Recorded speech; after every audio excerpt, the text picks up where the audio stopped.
ವೀಕ್ಷಕರಿಗೆ ನಮಸ್ಕಾರ. K9 ಸುದ್ದಿ ವಾಹಿನಿ ಜೊತೆ ನಾನು ಕಿರಣ್ ಅಲಿಯಾಬಾದ್. ಮೊದಲನೇದಾಗಿ ಸಮಸ್ತ ನಾಡಿನ ಜನತೆಗೆ ಗಣರಾಜ್ಯೋತ್ಸವದ ಶುಭಾಶಯಗಳು. ವೀಕ್ಷಕರೇ, ನಿಮ್ಮೆಲ್ಲರಿಗೆ ಗೊತ್ತಿರುವ ಹಾಗೆ ಇಂದು ನಮ್ಮ ದೇಶದ ವಿಶೇಷ ರಾಷ್ಟ್ರೀಯ ಹಬ್ಬ ಜನವರಿ 26. ಅಂದರೆ ಬ್ರಿಟಿಷರ ಕಾನೂನನ್ನು ರದ್ದುಗೊಳಿಸಿ ನಮ್ಮದೇ ಆದ ಶ್ರೇಷ್ಠವಾದ ಗ್ರಂಥ ಅಂದರೆ ಡಾಕ್ಟರ್ BR ಅಂಬೇಡ್ಕರ್ ರಚಿಸಿದ ಸಂವಿಧಾನವನ್ನು ಜಾರಿಗೆ ಬಂದ ದಿನ. ಈ ದಿನವನ್ನು ನಾವು ರಾಷ್ಟ್ರಧ್ವಜ ಹಾರಿಸುವ ಮುಖಾಂತರ ಗಣರಾಜ್ಯೋತ್ಸವವನ್ನು ಆಚರಿಸುತ್ತೇವೆ, ಸಂಭ್ರಮ ಪಡುತ್ತೇವೆ. ಅದರಂತೆ ವಿಜಯಪುರ ಜಿಲ್ಲೆಯ ಉಸ್ತುವಾರಿ ಸಚಿವರಾದಂಥ ಡಾಕ್ಟರ್ MB ಪಾಟೀಲ್ ಅವರು ಡಾಕ್ಟರ್ BR ಅಂಬೇಡ್ಕರ್ ಕ್ರೀಡಾಂಗಣದಲ್ಲಿ ಧ್ವಜಾರೋಹಣ ಮಾಡಿದರು. ಹೋರಾಟ ಎಂಬ ಆಶ್ರಯಗಳಿಂದ ಸರ್ವರಿಗೂ ಸಮಬಾಳು, ಸರ್ವರಿಗೂ ಸಮಪಾಲು ಎಂದು ತತ್ವವನ್ನು ಎತ್ತಿ ಹಿಡಿದು ಭಾರತದ ಪ್ರಭುತ್ವತೆಯ ಕಡೆ ಕೊಂಡೊಯ್ಯಲು ಪ್ರಯತ್ನಿಸಿದ ಭಾರತ ರತ್ನ ಸಂವಿಧಾನ ಶಿಲ್ಪಿ ಡಾಕ್ಟರ್ ಬಾಬಾ ಸಾಹೇಬ್ ಅಂಬೇಡ್ಕರ್ ಅವರ ಕ್ರೀಡಾಂಗಣದಲ್ಲಿ 77ನೇ ಗಣರಾಜ್ಯೋತ್ಸವದ ದಿನೋತ್ಸವದ ಶುಭಾಶಯಗಳು. 1950 ಜನವರಿ 26ರಂದು ನಮ್ಮ ರಾಷ್ಟ್ರವು ಪ್ರಜಾಸತ್ತಾತ್ಮಕ ಗಣತಂತ್ರ ವ್ಯವಸ್ಥೆಯನ್ನು ಅಳವಡಿಸಿಕೊಂಡು ಇದರಿಂದಾಗಿ ಭಾರತವು ವಿಶ್ವದ ಅತಿ ದೊಡ್ಡ ಪ್ರಜಾಪ್ರಭುತ್ವ ರಾಷ್ಟ್ರವಾಯಿತು. ಸ್ವತಂತ್ರ ನಂತರ ಭಾರತವು ಜನರಿಂದ ಜನರಿಗಾಗಿ ಜನರಿಗೋಸ್ಕರ ಇರುವ ಪ್ರಾತಿನಿಧಿಕ ಪ್ರಜಾಪ್ರಭುತ್ವವನ್ನು ಅಳವಡಿಸಿಕೊಂಡಿದೆ. ಪ್ರಜಾಪ್ರಭುತ್ವವು ತನ್ನ ನಾಗರಿಕರಿಗೆ ಸ್ವಾತಂತ್ರ್ಯ, ಸಮಾನತೆ ಮತ್ತು ಸ್ವಾಯತ್ತ ನೀಡುತ್ತದೆ. ಜನರನ್ನು ಆಡಳಿತದಲ್ಲಿ ಭಾಗವಹಿಸಲು ಪ್ರೋತ್ಸಾಹಿಸುತ್ತದೆ ಮತ್ತು ಸರ್ಕಾರದ ಜವಾಬ್ದಾರಿಯನ್ನು ಹೆಚ್ಚಿಸುತ್ತದೆ. ಇದು ಪ್ರತಿಯೊಬ್ಬ ವ್ಯಕ್ತಿಯ ಘನತೆಯನ್ನು ಎತ್ತಿ ಹಿಡಿಯುತ್ತದೆ, ಹಕ್ಕುಗಳನ್ನು ರಕ್ಷಿಸುತ್ತದೆ ಮತ್ತು ಭಿನ್ನಾಭಿಪ್ರಾಯಗಳನ್ನ ಹಿಂಸೆ ಇಲ್ಲದೆ ಬಗೆಹರಿಸಿಕೊಳ್ಳಲು ವೇದಿಕೆ ನೀಡುತ್ತದೆ. ಹೀಗಾಗಿ ಪ್ರಜಾಪ್ರಭುತ್ವವು ನಾಗರಿಕರ ಹಕ್ಕುಗಳನ್ನು ಗೌರವಿಸುವ, ಪ್ರಗತಿಯನ್ನು ಉತ್ತೇಜಿಸುವ ಮತ್ತು ಜನರನ್ನ ಸಶಕ್ತಗೊಳಿಸುವ ಆಡಳಿತದ ವ್ಯವಸ್ಥೆ ಆಗಿದೆ. ಇಂಥ ಅರ್ಥಪೂರ್ಣವಾದಂತಹ ವ್ಯವಸ್ಥೆಯನ್ನು ಅಳವಡಿಸಿಕೊಂಡ ಭಾರತೀಯರಾದ ನಾವೆಲ್ಲರೂ 77ನೇ ಗಣರಾಜ್ಯ ದಿನೋತ್ಸವನ ದೇಶಾದ್ಯಂತ ಸಂತೋಷ, ಸಂಭ್ರಮ ಮತ್ತು ಸರ್ವರಿಂದ ಆಚರಿಸುತ್ತಿದ್ದೇವೆ. 21ನೇ ಶತಮಾನವು ಕೆಲ ಅದ್ವಿತೀಯ ಕಾನೂನು ಪಂಡಿತ, ಮೇಧಾವಿ, ರಾಜನೀತಿ ತಜ್ಞ, ಭಾರತ ರತ್ನ ಸಂವಿಧಾನ ಶಿಲ್ಪಿ ಡಾಕ್ಟರ್ ಬಾಬಾ ಸಾಹೇಬ್ ಅಂಬೇಡ್ಕರ್ ಅವರು ಜಗತ್ತಿನ ಪ್ರಮುಖ ರಾಷ್ಟ್ರದ ಸಂವಿಧಾನಗಳನ್ನು ಆಳವಾಗಿ ಅಧ್ಯಯನ ಮಾಡಿ ವೈಜ್ಞಾನಿಕವಾಗಿ ವಿಶ್ಲೇಷಿಸಿ ತಾರ್ಕಿಕ ಚಿಂತನೆಗಳಿಂದ ಕೂಡಿದ ಸಾಮಾಜಿಕ, ಸಾಂಸ್ಕೃತಿಕ, ಸಾಂಪ್ರದಾಯಿಕ ಚೌಕಟ್ಟುಗಳನ್ನು ನಿರ್ಣಯಿಸಿ ಸರ್ವಕಾಲಕ್ಕೂ ಸರಿಹೊಂದುವ ಸರ್ವಶ್ರೇಷ್ಠ ಕಾನೂನು ಗ್ರಂಥ ಸಂವಿಧಾನವನ್ನು ರೂಪಿಸಿರುತ್ತಾರೆ. ಪ್ರಜಾಪ್ರಭುತ್ವದಲ್ಲಿ ಸಂವಿಧಾನವು ಅತ್ಯಂತ ಮಹತ್ವದಾಗಿದೆ. ಯಾಕಂದ್ರೆ ಇದು ಸರ್ಕಾರದ ಮೂಲಭೂತ ಚೌಕಟ್ಟನ್ನು ನೀಡಿ ಅಧಿಕಾರವನ್ನು ನೀಡಿರುತ್ತದೆ, ನಾಗರಿಕ ಹಕ್ಕುಗಳನ್ನು ಮತ್ತು ಕರ್ತವ್ಯಗಳನ್ನು ರಕ್ಷಿಸುತ್ತದೆ, ಕಾನೂನಿನ ಆಳ್ವಿಕೆಯನ್ನು ಸ್ಥಾಪಿಸುತ್ತದೆ, ರಾಷ್ಟ್ರೀಯ ಏಕತೆ ಮತ್ತು ಸಾಮಾಜಿಕ ನ್ಯಾಯವನ್ನು ಉತ್ತೇಜಿಸುವ ಮೂಲಕ ಪ್ರಜಾಪ್ರಭುತ್ವದ ಯಶಸ್ಸಿಗೆ ಭದ್ರವಾದ ಅಡಿಪಾಯವನ್ನು ಹಾಕುತ್ತದೆ. ನಮ್ಮ ದೇಶದಲ್ಲಿಯೇ ಅತ್ಯಂತ ಪವಿತ್ರವಾದ ಗ್ರಂಥವೆಂದೇ ಕರೆಯಲ್ಪಡುವ ಸಂವಿಧಾನವನ್ನು ಈ ದೇಶದ ಸುಭದ್ರ ಆಡಳಿತ ವ್ಯವಸ್ಥೆಗೆ ಕಾಣಿಕೆಯಾಗಿರುವ ನೀಡುವುದರಿಂದ ಸಂವಿಧಾನ ಶಿಲ್ಪಿ ಡಾಕ್ಟರ್ ಬಾಬಾ ಸಾಹೇಬ್ ಅಂಬೇಡ್ಕರ್ ಅವರಿಗೆ ಮನಪೂರ್ವಕವಾದ ಗೌರವವನ್ನು ಅರ್ಪಿಸಲು ನನಗೆ ಹೆಮ್ಮೆ ಎನ್ನಿಸುತ್ತದೆ.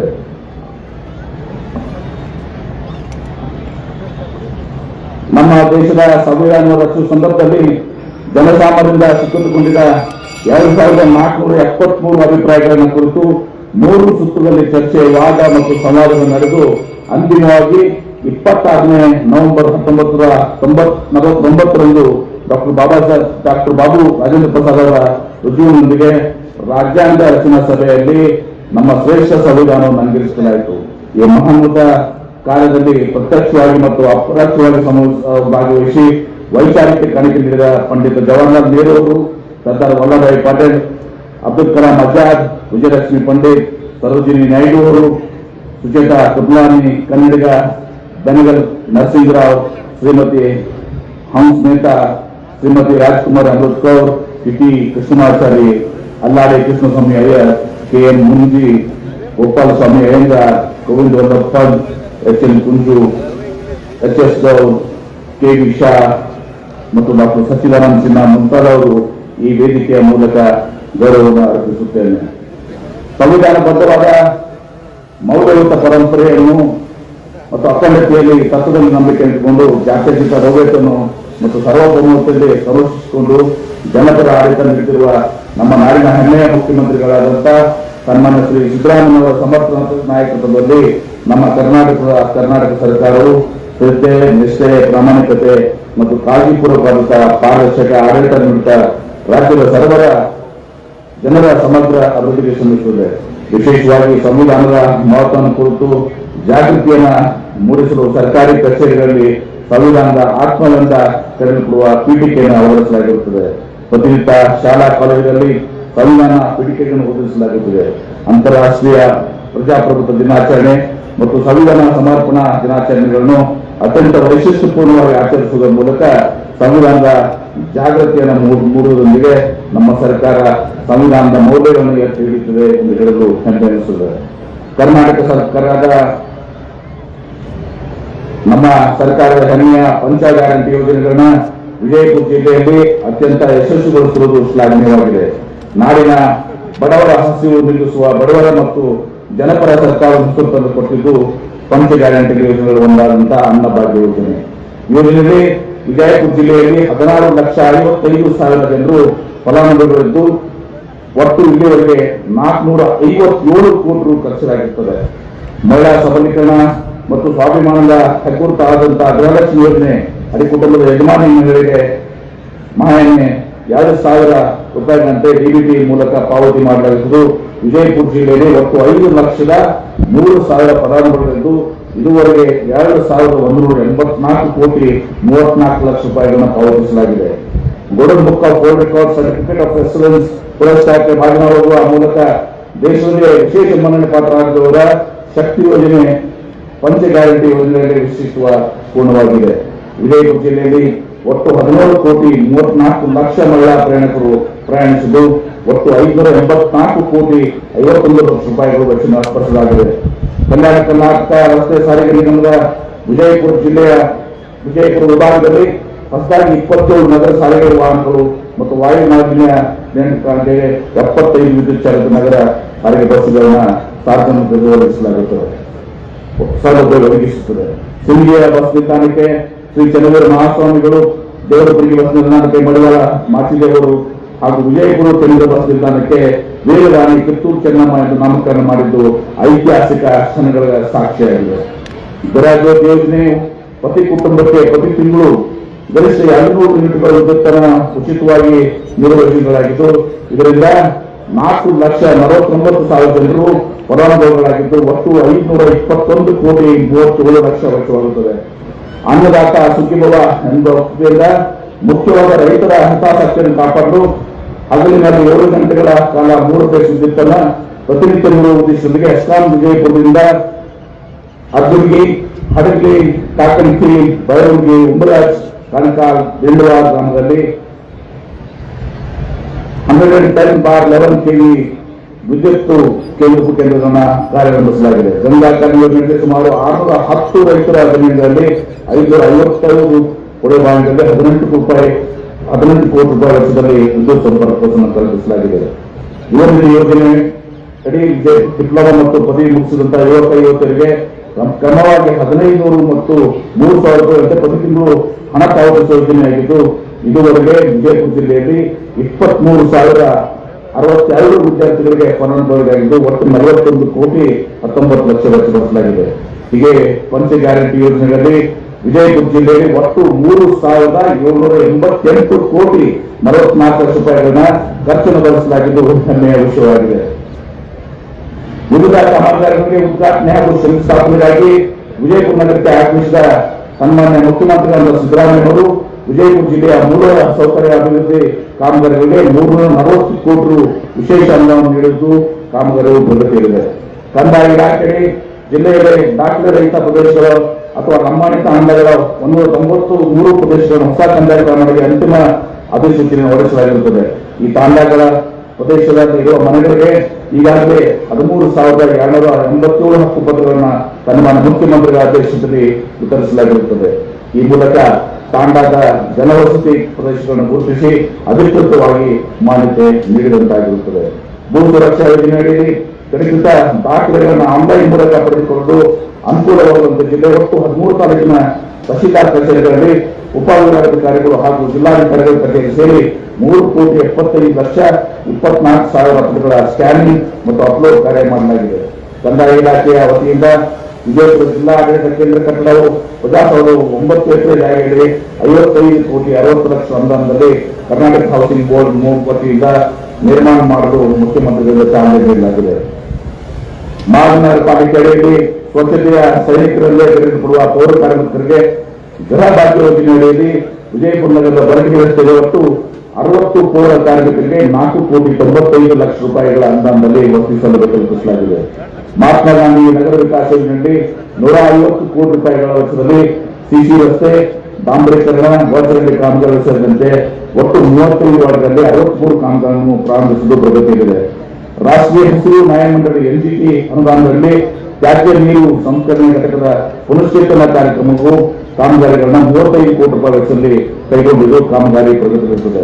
ವಿಜಯಪುರ ನಗರಾಭಿವೃದ್ಧಿ ಪ್ರಾಧಿಕಾರದ ವತಿಯಿಂದ ಸಂಚಾರ ನಿರ್ವಹಣೆಗಾಗಿ ಪ್ರಮುಖ ವೃತ್ತ ಮತ್ತು ಜನಸಂಖ್ಯಾ ಸುಧಾರಣೆಗಾಗಿ ಮಳೆ ನೀರು ಹರಿಯುವ ಪರಿಸರದ ಕಾಮಗಾರಿಗಾಗಿ ತಿಕೋಟ ತಾಲೂಕಿನ ಹಂಚಾಳ ಗ್ರಾಮದ ಕೆರೆಯ ಪುನಶ್ಚೇತನ ಹಾಗೂ ಸೌಂದರ್ಯೀಕರಣ ಹಾಗೂ ನಗರದ ಬಾವಿಗಳ ಪುನಶ್ಚೇತನ ಒಟ್ಟು 34,36,00,000 ಕಾಮಗಾರಿಯನ್ನು ಟೆಂಡರ್ ಪ್ರಕ್ರಿಯೆ ಹಂತದಲ್ಲಿ ಜಿಲ್ಲಾ ಪಂಚಾಯತ್ ವಿಜಯಪುರ ಅಡಿಯಲ್ಲಿ ನರೇಗಾ ಯೋಜನೆಯಲ್ಲಿ 21 ಲಕ್ಷ ಮಾನವರಿಗನ್ನ ಸೃಜನೆ ಮಾಡಿದ್ದು ಮಹಿಳೆಯರ ಭಾಗವಹಿಸುವಿಕೆ ಪ್ರತಿಶತ 53% ಇರುತ್ತದೆ.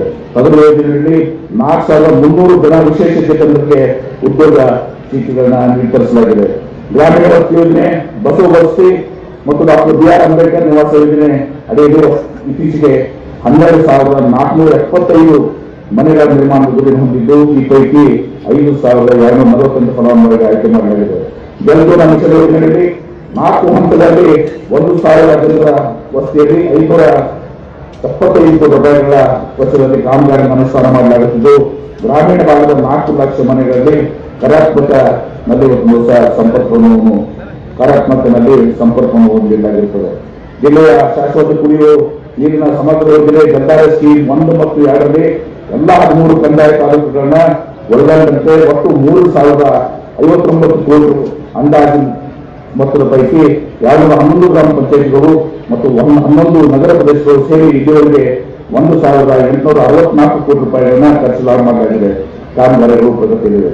ಮುಖ್ಯಮಂತ್ರಿಗಳ ವಿಶೇಷ ಅನುದಾನ ಎಸ್ಸಿಪಿ, ಟಿಎಸ್ಪಿ ಹಾಗೂ ಪ್ರವಾಹ ಪರಿಹಾರ ಯೋಜನೆಯಲ್ಲಿ 24 ಕೋಟಿ ಅನುದಾನದಲ್ಲಿ 96 ಕಾಮಗಾರಿಗಳನ್ನು ಪೂರ್ಣಗೊಳಿಸಲಾಗಿದೆ. ಬಂಧುಗಳೇ, ನಿಮ್ಮೆಲ್ಲರಿಗೂ ತಿಳಿದಿರುವಂತೆ ವಿಜಯಪುರ ಜಿಲ್ಲೆ ಕೈಗಾರಿಕೆ ಬೆಳವಣಿಗೆ ಪುನಃ ಸೇರಿದಂತೆ ಇಲ್ಲಿಯ ಪರಿಪೂರ್ಣ ಅಭಿವೃದ್ಧಿಗೆ ನಾನು ಪ್ರಾಮಾಣಿಕವಾಗಿ ಮತ್ತು ನಿರಂತರವಾಗಿ ಶ್ರಮಿಸುತ್ತಿದ್ದೇನೆ. ನಾನು ಮೊನ್ನೆಯಷ್ಟೇ ಸ್ವಿಟ್ಜರ್ಲ್ಯಾಂಡ್ ದೇಶದ ದಾವೋಸ್ ನಗರದಲ್ಲಿ ನಡೆದ ವಿಶ್ವ ಆರ್ಥಿಕ ಸಮಾವೇಶದಲ್ಲಿ ಪಾಲ್ಗೊಂಡು ಇಲ್ಲಿಗೆ ಬಂದಿದ್ದೇನೆ. ದಾವೋಸ್ ಸಮಾವೇಶದಲ್ಲಿ ನಾನು ನೋಕಿಯಾ, ಟಾಟಾ ಸನ್ಸ್, ವಾಟ್ಸ್ಪೇಸ್ ಮುಂತಾದ 50 ಹೆಚ್ಚು ಕಂಪನಿಗಳ ಉನ್ನತ ಮಟ್ಟದ ಪ್ರತಿನಿಧಿಗಳ ಜೊತೆ ಬಂಡವಾಳ ಹೂಡಿಕೆ ಕುರಿತು ಮಾತುಕತೆ ನಡೆಸಿದ್ದೇನೆ. ಈ ಪೈಕಿ ಆರ್ಪಿ ಸಂಜೀವ್ ಟೊಯೋಟಾ ಕಂಪನಿಯು ಮರುಬಳಕೆ ಇಂಧನ ಕ್ಷೇತ್ರದಲ್ಲಿ ವಿಜಯಪುರ ಮತ್ತು ಬಳ್ಳಾರಿ ಜಿಲ್ಲೆಗಳಲ್ಲಿ ಬಂಡವಾಳ ಹೂಡಿಕೆ ಮಾಡುತ್ತಿದೆ. ಇದರಿಂದ ಜಿಲ್ಲೆಯ ಜನರಿಗೆ ಇಲ್ಲೇ ಉದ್ಯೋಗ ಸೃಷ್ಟಿಯಾಗಿದೆ. ವಿಜಯಪುರ ಮತ್ತು ರಾಜಧಾನಿ ಬೆಂಗಳೂರು ನಡುವಿನ ರೈಲು ಪ್ರಯಾಣದ ಅವಧಿಯನ್ನು ಈಗಿರುವ 15-16 ಗಂಟೆಗಳಿಂದ 10 ಗಂಟೆಗೆ ಇಳಿಸಲು ನಾನು ನಿರಂತರವಾಗಿ ಪ್ರಯತ್ನಿಸುತ್ತಿದ್ದೇನೆ. ಈ ಸಂಬಂಧವಾಗಿ ನಾನು ರೈಲ್ವೆ ಇಲಾಖೆ ಅಧಿಕಾರಿ ಜೊತೆ ನಿರಂತರ ಮಾತುಕತೆ ನಡೆದಿದೆ. ಇದರ ಫಲವಾಗಿ ನೈಋತ್ಯ ರೈಲ್ವೆ ಇದೇ ಮೊದಲ ಬಾರಿಗೆ ಡಿಸೆಂಬರ್ 25ರಂದು ಹುಬ್ಬಳ್ಳಿ ಮತ್ತು ಗದಗ ಬೈಪಾಸ್ ಮಾರ್ಗಗಳ ಮೂಲಕ ವಿಶೇಷ ರೈಲನ್ನು ಓಡಿಸಿದೆ. ಅದರ ನಂತರವೂ ಒಮ್ಮೆ ಓಡಿಸಿದೆ. ಇದನ್ನು ಕಾಯಂ ಮಾಡಬೇಕೆಂದು ಒತ್ತಡ ಹೇಳಲಾಗುತ್ತದೆ. ವಿದ್ಯುತ್ ಮಾರ್ಗ ನಿರ್ಮಾಣ ನಂತರ ಅದು ಕಾರ್ಯರೂಪಕ್ಕೆ ಬರಲಿದೆ. ಮೈಸೂರು ಮತ್ತು ಪಂಢರಪುರ ನಡುವಿನ ಓಡಾಡುವ ರೈಲನ್ನು ಕೂಡ ಇದೇ ರೀತಿ ನಿಯಮಿತ ನಿಲುಗಡೆಯೊಂದಿಗೆ ಹುಬ್ಬಳ್ಳಿ ಗದಗ ಬೈಪಾಸ್ ಮೂಲಕ ಓಡಿಸಿಕೊಂಡು ನಾವು ಆಗ್ರಹಿಸುತ್ತಿದ್ದೇವೆ. ಜೊತೆಗೆ ಬೆಂಗಳೂರು ಮತ್ತು ವಿಜಯಪುರ ನಡುವೆ ಒಂದೇ ಭಾರತ ಸ್ಲೀಪರ್ ಕೋಚ್ ರೈಲು ಸೇವೆ ಆರಂಭಿಸುತ್ತಾ ನಿರಂತರವಾಗಿ ವ್ಯವಹರಿಸಲಾಗುತ್ತದೆ. ಬೆಂಗಳೂರು ಮತ್ತು ವಿಜಯಪುರ ನಡುವೆ ಹುಬ್ಬಳ್ಳಿ ಗದಗ ಪಾಸ್ ಮೂಲಕ ಕಾಯಂ ಸೇವೆ ಒದಗಿಸಲು ಹೊಸ ರೈಲನ್ನು ನಿರ್ಮಾಣಿಸಿಕೊಳ್ಳಲು ನಮ್ಮ ಪ್ರಯತ್ನಗಳು ಈಗ ಆರಂಭವಾಗಿದೆ. ಇದು ಕೂಡ ಭವಿಷ್ಯದಲ್ಲಿ ಫಲ ಕೊಡಲಿದ್ದು ಇದರಿಂದ ಜಿಲ್ಲೆಯ ಜನರಿಗೆ ರಾಜಧಾನಿಯು ಮತ್ತಷ್ಟು ಹತ್ತಿರವಾಗಲಿದೆ. ಕೆಲವು ತಿಂಗಳ ಹಿಂದೆ ಕೇಂದ್ರ ರಕ್ಷಣಾ ಸಚಿವರನ್ನು ಭೇಟಿ ಮಾಡಿ ಸಂದರ್ಭದಲ್ಲಿ ವಿಜಯಪುರ, ಬೆಳಗಾವಿ, ಧಾರವಾಡ ಜಿಲ್ಲೆಗಳಿರುವಂತಹ ರಕ್ಷಣಾ ಕಾರಿಡಾರ್ಗಳನ್ನ ಮಂಜೂರು ಮಾಡುವಂತೆ ಮನವಿ ಮಾಡಿಕೊಂಡು ಗಮನ ಸೆಳೆಯಲಾಗಿದೆ. ಉದ್ಘಾಟನೆಗೆ ಸಜ್ಜಾಗಿರುವ ವಿಜಯಪುರ ವಿಮಾನ ನಿಲ್ದಾಣವು ಮುಂದೆ ಇದರ ಲಾಭ ಪಡೆಯಲಿದೆ. ಇದರಿಂದ ಕಿತ್ತೂರು ಕರ್ನಾಟಕದ ಆರ್ಥಿಕ ಶಹರೇ ಬದಲಾಗಲಿದೆ. ನಿಮಗೆಲ್ಲ ಗೊತ್ತಿರುವಂತೆ ನಾನಾ ಹೆಸರಾಂತ ಕಂಪನಿಗಳು ವಿಜಯಪುರದಲ್ಲಿ ಜಿಲ್ಲೆಯ ಒಟ್ಟು 45,000 ಕೋಟಿಗೆ ರೂಪಾಯಿಗೆ ಹೆಚ್ಚು ಬಂಡವಾಳ ಹೂಡಿಕೆ ಮಾಡಲು ಆಸಕ್ತಿ ವ್ಯಕ್ತಪಡಿಸಿದೆ. ಇದರಿಂದ ಜಿಲ್ಲೆಯ ಭವಿಷ್ಯದಲ್ಲಿ ಮ್ಯಾನುಫ್ಯಾಕ್ಚರಿಂಗ್ ಕ್ಲಸ್ಟರ್ ಆಗುತ್ತದೆ. ನಮ್ಮ ಸರ್ಕಾರ ಕೃಷ್ಣಾ ಮೇಲ್ದಂಡೆ ಯೋಜನೆಗೆ ಸಂಬಂಧಿಸಿದಂತೆ ಕೃಷ್ಣಾ ನ್ಯಾಯಾಧೀಕರಣ 2ರ ಅಂತಿಮ ತೀರ್ಪಿನ ಗಜೆಟ್ ಪ್ರಕಟಣೆ ಪಡೆದು ಬಿಡುಗಡೆ ಆಗುವ 384 ಅನುದಾನ ಭೂಸ್ವಾಧೀನತೆ 20 ವಸತಿ ಮತ್ತು ಪುನರ್ನಿರ್ಮಾಣ ಹಾಗೂ ಯುಕೆಗೆ ಹಂತ 3ರ ಅಡಿಯಲ್ಲಿ ಬರುವ 5.94 ಲಕ್ಷ ಹೆಕ್ಟೇರ್ ಕ್ಷೇತ್ರಕ್ಕೆ ನೀರಾವರಿ ಸೌಲಭ್ಯ ಕಲ್ಪಿಸುವ ಕಾಲುವೆ ಜಾಲದ ನಿರ್ಮಾಣವನ್ನು ಸಮರೋಪದಲ್ಲಿ ಕೈಗೆತ್ತಿಕೊಳ್ಳಬೇಕು ಅಂತ ಅನುಭವವಾಗಿದೆ. ತೋಟಗಾರಿಕೆ ಇಲಾಖೆಗೆ ವಿಜಯಪುರ ಜಿಲ್ಲೆಯಲ್ಲಿ ದೊರೆತಿರುವ ಲಿಂಬೆಗೆ ಜಿಐ ಟ್ಯಾಗ್ ಮಾನ್ಯತೆ ದೊರಕಿಸುವ ಲಿಂಬೆ ಮಂಡಳಿ ಇವತ್ತು ಒಪೇಡ 3 ಟನ್ ಲಿಂಬೆ ಹಣ್ಣಿಗೆ ರಫ್ತು ಮಾಡಲಾಗಿದ್ದು ವಿಶೇಷ ಗೌರವ ಇರುತ್ತದೆ. ಚಿಕ್ಕೋಡಿ ತಾಲೂಕಿನ ಅರಕೆರೆಯಲ್ಲಿ ರಾಷ್ಟ್ರೀಯ ಕೃಷಿ ವಿಕಾಸ ಯೋಜನೆಯಡಿ 10 ಕೋಟಿ 11 ಲಕ್ಷ ಅನುದಾನದಲ್ಲಿ 2,000 ಮೆಟ್ರಿಕ್ ಟನ್ ಸಾಮರ್ಥ್ಯದ ಕೋಲ್ಡ್ ಸ್ಟೋರೇಜ್ ನಿರ್ಮಾಣದ ಕಾಮಗಾರಿಗಳನ್ನು ಪ್ರಾರಂಭಿಸಲಾಗಿದೆ. ಹವಾಮಾನ ಆಧಾರಿತ ಬೆಳೆ ವಿಮೆ ಯೋಜನೆಯಡಿ ಒಟ್ಟು 20,532 ರೈತರಿಗೆ 35,095 ಲಕ್ಷ ವಿಮೆ ಮೊತ್ತ ಪಾವತಿಸಲಾಗಿದೆ. ವಿಜಯಪುರ ಬಾಗಲಕೋಟೆ ಜಿಲ್ಲಾ ಸಹಕಾರಿ ಹಾಲು ಉತ್ಪಾದನಾ ಒಕ್ಕೂಟದ ನಂದಿನಿ ಡೈರಿಯು ಪ್ರತಿದಿನ ಸರಾಸರಿ 1,50,000 ಕೆಜಿ ಹಾಲು ಶೇಖರಿಸಿದಲ್ಲಿ 60,000 ಕೆಜಿ ಹಾಲು ಮಾರಾಟ, 15,000 ಕೆಜಿ ಮೊಸರು ಮಾರಾಟ ಮಾಡಲಾಗಿದೆ. ನಂದಿನಿ ನೆರೆ ಮಹಾರಾಷ್ಟ್ರ ರಾಜ್ಯದಲ್ಲಿ ವಿಸ್ತರಿಸಲಾಗಿದ್ದು ಗ್ರಾಹಕರಿಗೆ ಉತ್ತಮ ಗುಣಮಟ್ಟದ ಹಾಲಿನ ಉತ್ಪನ್ನ ಒದಗಿಸಲಾಗಿದೆ. ಶಾಲಾ ಶಿಕ್ಷಣ ಮತ್ತು ಸಾಕ್ಷರತಾ ಇಲಾಖೆ ವಿಜಯಪುರ ವತಿಯಿಂದ 2025-26ನೇ ಸಾಲಿನಲ್ಲಿ ಹೊಸದಾಗಿ 24 ಕರ್ನಾಟಕ ಪಬ್ಲಿಕ್ ಶಾಲೆಗಳು KPS, 12 PMCಗಳು, 6 ಉರ್ದು ಕರ್ನಾಟಕ ಪಬ್ಲಿಕ್ ಮೌಲಾನಾ ಆಜಾದ್ ಶಾಲೆಗಳು, 23 ಉನ್ನತೀಕರ ಶಾಲೆಗಳು, 105 ಶಾಲೆಗಳು, ದ್ವಿಭಾಷಾ ಮಾಧ್ಯಮಗಳು, 296 ಶಾಲೆಗಳಲ್ಲಿ ಪೂರ್ವ ಪ್ರಾಥಮಿಕ ಶಾಲೆಯನ್ನು ಪ್ರಾರಂಭಿಸಲು ಮಂಜೂರಾತಿ ದೊರೆತಿದೆ. ಅಲ್ಲದೆ 3 ಸಂಸ್ಥೆಗಳನ್ನು ಒಳಗೊಂಡ 90 ಹೊಸ ಶಾಲಾ ಕೊಠಡಿಗಳನ್ನ ನಿರ್ಮಿಸಲು ಮಾಡಲಾಗುತ್ತದೆ. ಈ ಬಾರಿ SSLC ಪರೀಕ್ಷೆ ಉತ್ತಮಗೊಳಿಸಲು ಕ್ರಮ ವಹಿಸಲಾಗುತ್ತದೆ. ಜಿಲ್ಲಾ ಆಸ್ಪತ್ರೆಯಲ್ಲಿ ಶ್ರೀ ಪುಟ್ಟರಾಜ ಗವಾಯಿ ಟ್ರಾಮಾ ಕೇರ್ ಕಟ್ಟಡ, ತಾಯಿ ಮತ್ತು ಮಕ್ಕಳ ಆಸ್ಪತ್ರೆಯಲ್ಲಿ ತಾಯಿ ಹಾಗೂ ಸಂರಕ್ಷಣಾ ಕೇಂದ್ರ, 10 ಹಾಸಿಗೆಯ ಕಣ್ಣಿನ ಸಶಸ್ತ್ರ ಚಿಕಿತ್ಸಕ, IPHL ಪ್ರಯೋಗಶಾಲೆ, ಕ್ಯಾನ್ಸರ್ ರೋಗಿಗಳಿಗೆ 10 ಹಾಸಿಗೆಯ ಕೀಮೋಥೆರಪಿ ಘಟಕ ಮತ್ತು ಹಾಗೂ ಇಂದಿರಾ ಕ್ಯಾಂಟೀನ್ ಸೇರಿದಂತೆ ಎಲ್ಲರೂ ಕಾರ್ಯಾರಂಭಗೊಂಡಾಗಿದ್ದು ಕಾರ್ಯನಿರ್ವಹಿಸಲು ಒದಗಿಸುತ್ತಿದೆ. ಇದೇ ಸಂದರ್ಭದಲ್ಲಿ ಪಾರಂಪರಿಕ ಐತಿಹಾಸಿಕ ಸ್ಮಾರಕಗಳ ರಕ್ಷಣೆ ಹಾಗೂ ಜಿಲ್ಲೆಯಲ್ಲಿ ಅರಣ್ಯೀಕರಣ ಪ್ರಮಾಣದ ಹೆಚ್ಚಿಸುವ ನಿಟ್ಟಿನಲ್ಲಿ ಅಂತಾರಾಷ್ಟ್ರೀಯ ಮಟ್ಟದ ಸ್ವಾತಂತ್ರ್ಯ ಡೇಟನ್ 2025 ಮ್ಯಾರಥಾನ್ ಅನ್ನು ದಿನಾಂಕ 5/12/2025 ಹಮ್ಮಿಕೊಳ್ಳಲಾಗಿತ್ತು. ಸದರಿ ಕಾರ್ಯಕ್ರಮ ದೇಶ ವಿದೇಶಗಳಿಂದ ಮ್ಯಾರಥಾನ್ ಓಟಗಾರರು ಹಾಗೂ ಗಣ್ಯಮಾನ್ಯರು ಭಾಗವಹಿಸುವ ಮೂಲಕ ವಿಶೇಷ ಮರವನ್ನು ಆಚರಿಸಿದರು. 23,000 ಓಟಗಾರರು ನೋಂದಣಿ ಮಾಡಿ ಭಾಗವಹಿಸುವೊಂದಿಗೆ ವಿಶೇಷವಾದಂತಹ ದಾಖಲೆ ನಿರ್ವಹಿಸಿದರು.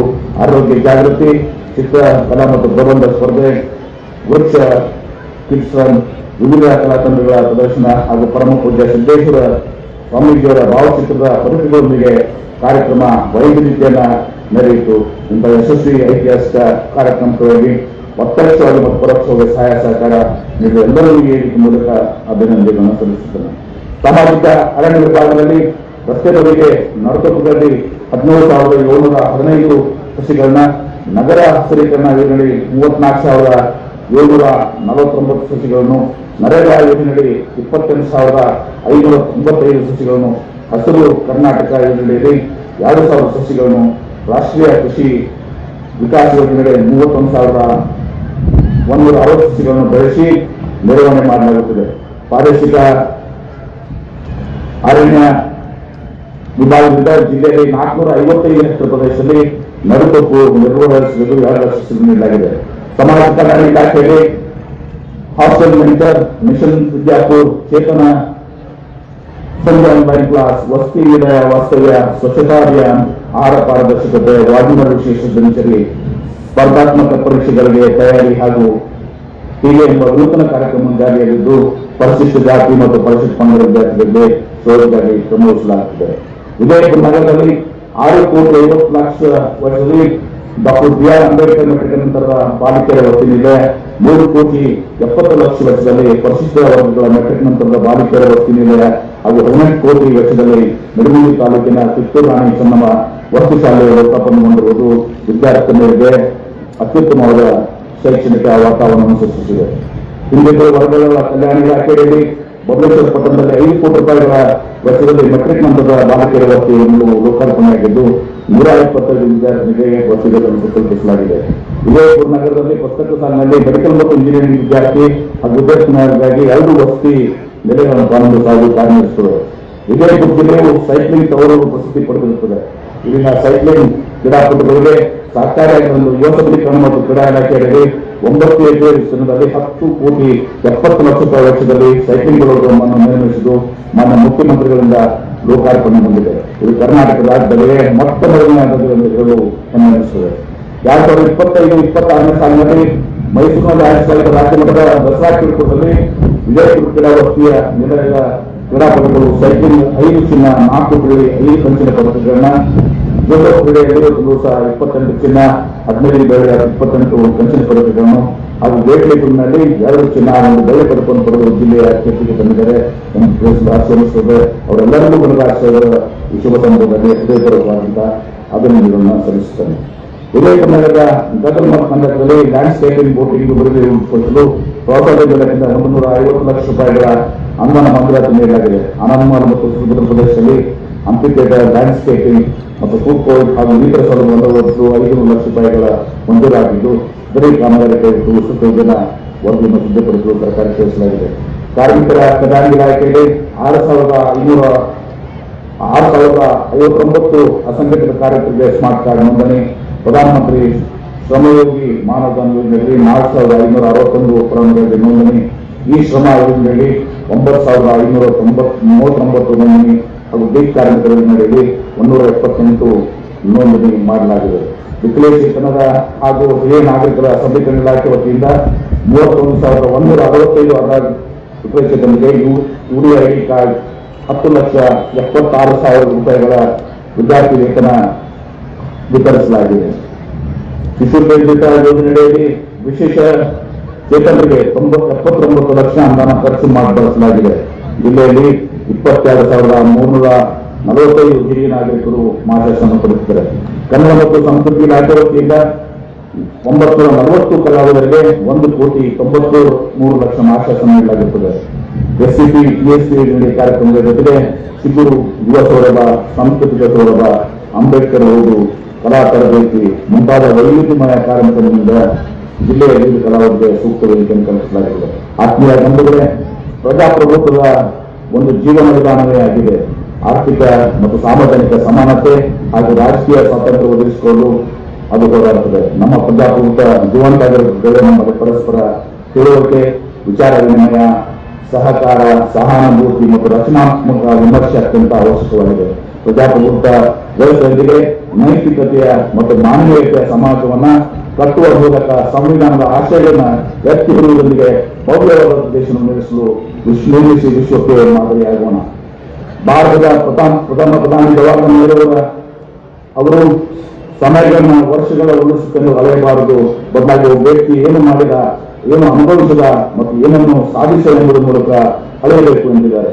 ಬಸವಣ್ಣವರು ಮನೆಯೊಳಗೆ ಇಲ್ಲಿಯೂ ಹತ್ತಿನಲ್ಲಿ ಹುಲ್ಲು ಹುಟ್ಟಿ ಮನೆಯೊಳಗೆ ತುಂಬಿ ಮನೆಯೊಳಗೆ ಈಗ ಹುಲ್ಲು ಕಣ್ಣಿನಲ್ಲಿ ತುಂಬಿ ಮನದೊಳಗೆ ವಿಷಯ ತುಂಬಿ ಮನದೊಳಗೆ ನೊಂದು ದೈನರು ಇಲ್ಲವೋ ಹುಲ್ಲು ಸಂಗಮದೇವ ಭವ್ಯ ಭಾರತ ಪ್ರಜಾಪ್ರಭುತ್ವದ ಆಧಾರ ಸ್ತಂಭ ಸಂವಿಧಾನವನ್ನ ಬಲಶಾಲಿಗೊಳಿಸೋಣ.